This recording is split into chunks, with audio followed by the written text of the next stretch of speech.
Pemirsa Al-Qurbah TV yang dirahmati oleh Allah, Assalamualaikum warahmatullahi wabarakatuh. Bismillahirrahmanirrahim. Alhamdulillahi rabbil alamin. Allahumma salli ala Muhammad wa ali Muhammad. Kita masih akan melanjutkan pembahasan seputar at-taqarrub ilallah. Dalam pertemuan yang lalu kita telah membaca beberapa riwayat yang memberikan makna dan hakikat daripada at-taqarrub ilallah. Pada pertemuan kali ini kita juga akan membaca 1-2 riwayat yang juga akan semakin membuka pemahaman kita tentang makna at-taqarrub ilallah. Riwayat pertama adalah riwayat dari Al-Imam Al-Baqir alaihi salam. Al-Imam Baqir alaihi salam bercerita tentang munajat Nabi Allah Musa alaihi salam di Gunung Tur dengan Allah Subhanahu wa ta'ala. Dan di antara wahyu yang didapat oleh Musa ibn Imran saat ia bermunajat di Tur dengan Allah Subhanahu wa ta'ala adalah keterangan berikut ini. Ketika Allah berkata kepada Nabi Allah Musa alaihi salam, "Ya Musa, wahai Musa, abligh qaumaka annahu ma yataqarrabu ilayyal mutaqarribun bimithlil buka min khasyati."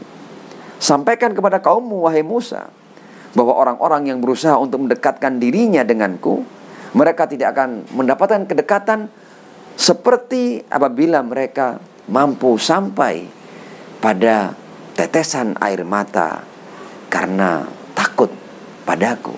Al-buka min khasyati. Jadi ketika seorang hamba, dalam keterangan ini disampaikan bahwa ketika seorang hamba dalam ketakutannya dengan Allah yang maha segala-galanya itu, kemudian sampai ia meneteskan air mata, al-buka min khasyatillah, maka itu adalah jalan yang luar biasa bagi hamba untuk mendekatkan diri mereka dengan Allah Subhanahu wa ta'ala, sesuai penegasan Allah kepada Nabi Allah Musa alaihi salam. Riwayat berlanjut, "Wa ma ta'abbada li al-muta'abbidun bimithli al-wara' min maharimi." Dalam hal ini Allah menegaskan kepada Nabi Allah Musa alaihi salam, dan tidak ada orang yang menghamba padaku seperti ketika mereka menghamba dengan menjauhkan diri mereka dari hal-hal yang aku haramkan atas mereka. Ibadah yang paling luar biasa adalah ketika seorang hamba mampu menjauhkan dirinya dari hal-hal yang dilarang oleh Allah Subhanahu wa ta'ala. Dan ini sesuai dengan sabda Ar-Rasul ketika Imam Ali bertanya kepada beliau sallallahu alaihi wa alihi, apa sebaik-baik amal di bulan ini? Ar-Rasul kemudian menjawab, al-wara' an maharimillah. Riwayat berlanjut seputar munajat Musa dengan Allah Subhanahu wa ta'ala ketika Allah berkata kepada Musa, wala tazayyana lil mutazayyinun bimithli zuhd fid dunya. Dan tidak ada hamba-hamba yang berusaha untuk menghias dirinya di hadapanku. Artinya hal-hal yang aku anggap hiasan dari hamba-hambaku, dalam riwayat ini ditegaskan bahwa tidak ada hiasan yang dipakai oleh hamba-hambaku melebihi kezuhudan mereka atas dunia. Artinya hamba-hamba yang semakin tidak terikat dan tidak terpaut hati mereka dengan dunia, itu adalah hamba-hamba yang paling indah di mataku, kata Allah Subhanahu wa ta'ala. Jadi kalau ada seorang hamba yang berusaha berhias, dan dalam hiasan ini ia ingin kedekatan dengan Allah Subhanahu wa ta'ala, hiasan itu dijelaskan oleh Allah adalah dalam kezuhudan terhadap dunia.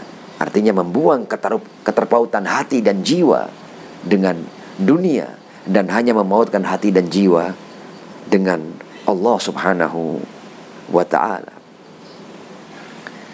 Ketika hal-hal ini telah didengar oleh Nabi Allah Musa alaihi salam, kemudian Musa berkata, ya akramal akramin, wahai zat yang paling mulia di antara yang mulia-mulia. Wahai zat yang paling dermawan di antara para dermawan, ya akramal akramin, famadza uthbituhum ala dzalik. Kalau kemudian engkau nyatakan seperti itu ya Allah, lalu apa yang aku janjikan untuk mereka kalau mereka melakukan hal-hal yang telah engkau sebutkan ya Allah? Dalam riwayat ini kemudian Nabi Allah Musa alaihi salam mendapat jawaban dari Allah, ya Musa, wahai Musa, ammal mutaqarribun ilayya bil buka min khasyati. Mereka yang mendekatkan diri mereka denganku dengan tangisan karena takut kepadaku, Allah memberikan janji seperti ini, fahum fir rafiqil a'la la yusyrikuhum fi ahad. Maka dia akan aku tempatkan di tempat yang paling tinggi, pada posisi yang paling dekat denganku, fir rafiqil a'la, di derajat yang paling tinggi, la yusyrikuhum fi ahad, dan tidak ada seorang pun yang mampu melampaui kedudukan mereka, kedudukan orang-orang yang mendekatkan diri dengan Allah, sehingga mereka mampu menghasilkan tetesan air mata karena takut kepada Allah Subhanahu wa ta'ala. Mari kita jadikan malam-malam Ramadan, siang-siang Ramadan, bahkan setiap saat Ramadan, bagaimana kita semakin mendekatkan diri dengan Allah, dan bagaimana kita berusaha melunakkan dan melembutkan hati kita dengan tetesan-tetesan air mata ketakutan kepada Allah Subhanahu wa ta'ala. Karena kalau itu mampu kita raih, maka kita akan mengambil langkah-langkah yang semakin mendekatkan diri kita dengan Allah, dan kita akan semakin dekat dengan imbalan-imbalan yang luar biasa yang Allah janjikan kepada hamba-hambanya ketika mereka berusaha mendekatkan diri mereka kepada Allah Subhanahu wa ta'ala. Syahrukum mubarak. Wassalamualaikum warahmatullahi wabarakatuh.